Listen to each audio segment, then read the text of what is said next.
Six Flags Great Adventure in Jacksonville, New Jersey is one of Six Flags' premier amusement parks. They have one of the best coaster collections in the world, spanning from El Toro, King to Ka, New Jersey Devil Coaster, Nitro, and even Batman the Ride, which is a clone at other Six Flags parks, but that's besides the point. In this ranking, I will not be including Joker, the 40 free spin, or Little Jersey Devil Coaster, the tiny kiddie coaster. I can almost guarantee that Little Jersey Devil Coaster would place at number 13, and in the making of this video, Flash Vertical Velocity is not open yet. I will try to make a visit to this park. I will try and beg my mom to go to this park again, because I really enjoyed my visit, and I would love to see Flash Vertical Velocity even skyrocketing this lineup to even farther extents than maybe even Kings Island at this point. Number 12 is Harley Quinn Crazy Train.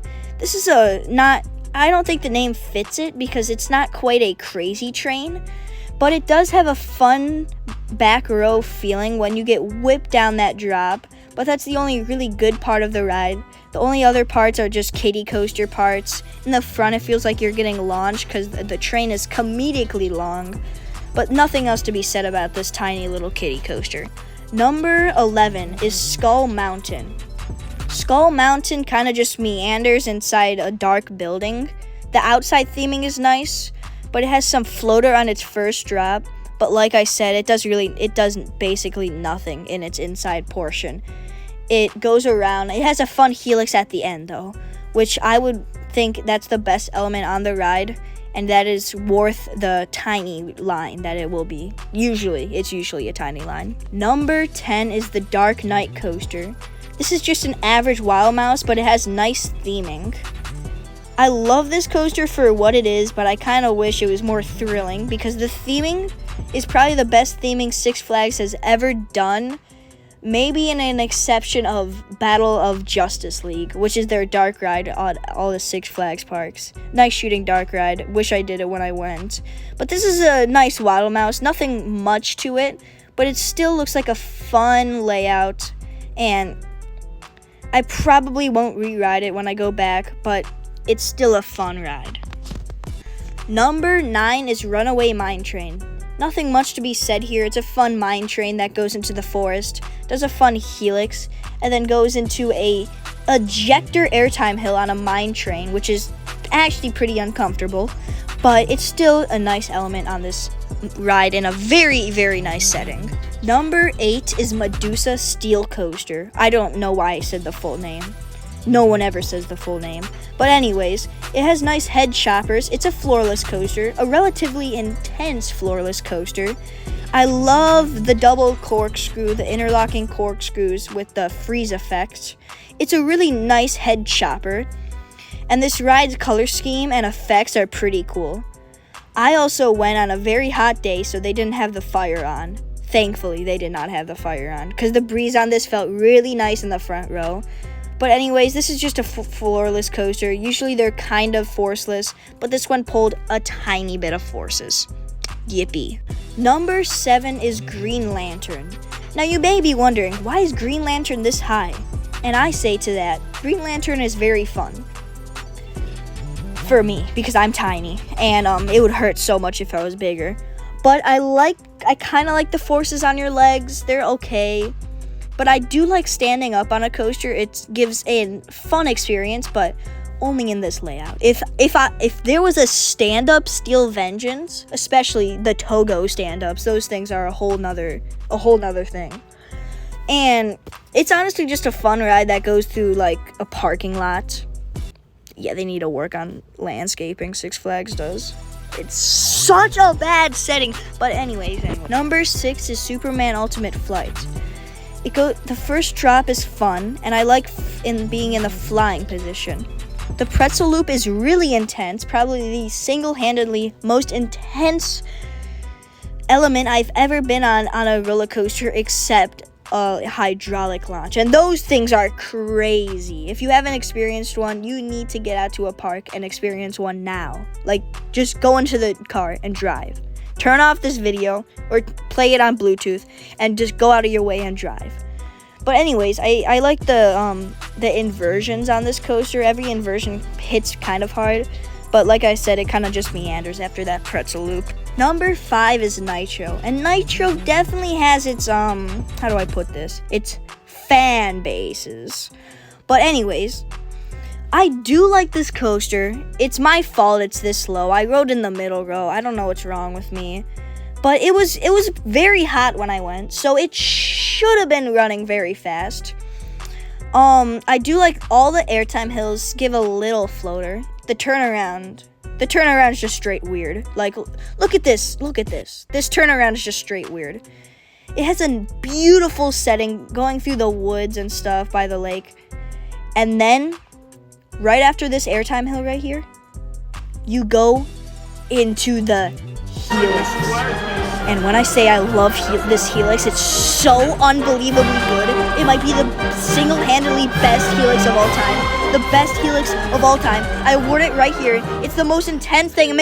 Number 4 is Batman the Ride.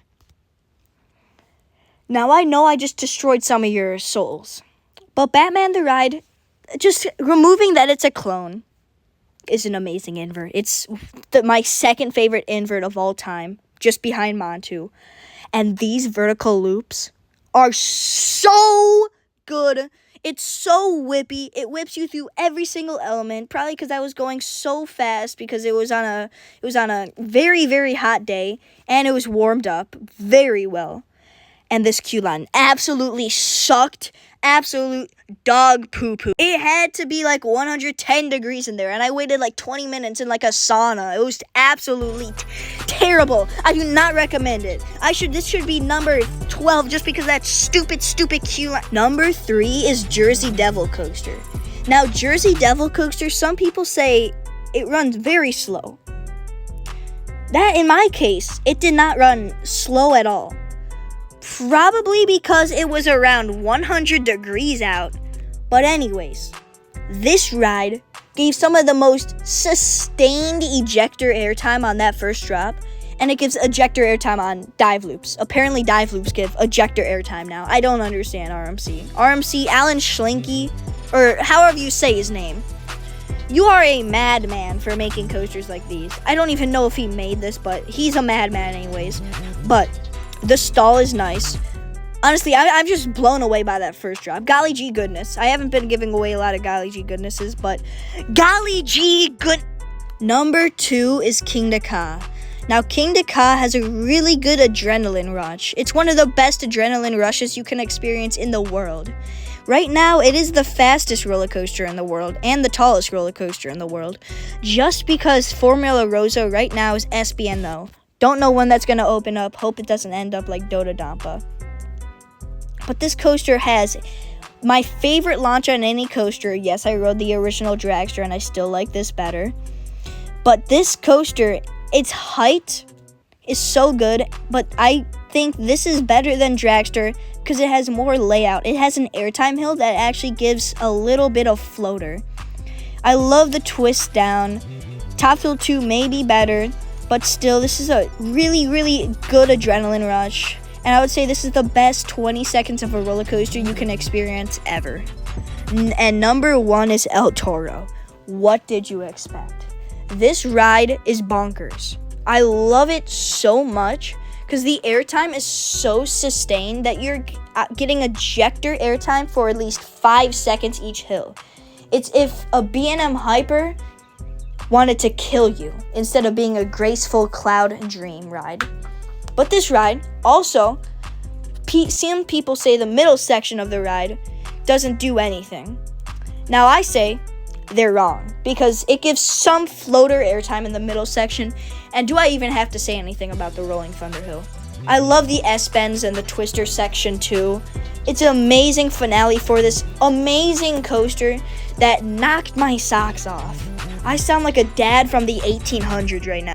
I hope you guys enjoyed that amazing Great Adventure ranking video. Please consider liking and subscribing. I will not say what I said again in my Cedar Point video because YouTube gave me a warning. That's not very nice, YouTube. But anyways, I hope you guys enjoyed the video. Bye-bye. Next video is going to be my top 10 bucket list roller coasters. It's going to be a banger. You already know with me, all my videos are a banger, except my Carowinds one. That Carowinds one sucks.